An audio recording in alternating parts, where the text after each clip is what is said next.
Anna Girardot, maman au cœur de l'horreur avec son jazz, une expérience inédite et folle. Délirante dans la flamme, se mettant à nu dans la maison, Anna Girardot s'attaque désormais à un sujet délicat en tant que réalisatrice. Le baby blues, à travers une fiction sonore disponible sur MyCanal intitulée Babyphone. Une thématique d'autant plus forte qu'elle l'a vécue quand elle est devenue maman pour la première fois en 2020. Comme 15 à 40% des femmes. Elle en parle dans les colonnes de Nice Matin. Comme beaucoup de mamans, j'ai connu des moments de solitude, de fatigue, de stress et il y a un côté tabou. On n'ose pas trop en parler. J'étais presque honteuse de ressentir certaines choses envers mon enfant et puis j'ai fait des recherches et je suis tombée sur des récits de mères. Elle ressentait la même chose et c'était important de déculpabiliser les gens, explique l'actrice de 34 ans. Pour en parler, la fille des comédiens Hippolyte Girardot, Isabelle Otero a choisi un format très particulier, un thriller audio.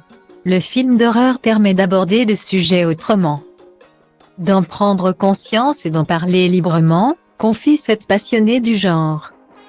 Un tournage audio, une expérience folle et inédite, on avait un micro sur le front, dans les oreilles, et la tête qui nous servait de micro était au bout d'un pic. J'ai utilisé les vrais sons de mon enfant, que j'avais enregistrés durant ses premiers mois pour en garder un souvenir. Comme élément sonore. Sur son compte Instagram, elle avait partagé des images de ce tournage original avec un poupon plus vrai que nature et une équipe en or.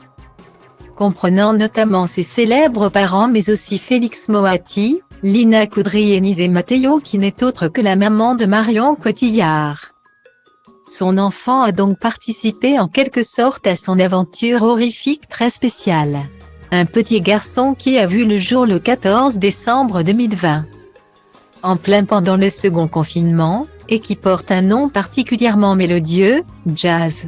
Un heureux événement que l'artiste avait dévoilé sur son compte Instagram avec une douce photo et une jolie légende, 10 jours sur la planète Terre.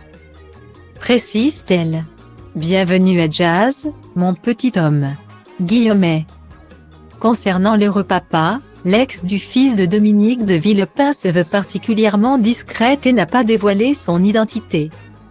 La rumeur dit qu'il se prénommerait Oscar mais la comédienne qui a été mariée 2 ans lors de son séjour à New York n'a pas désiré dévoiler son nom. Souhaitant préserver plus que jamais son jardin secret.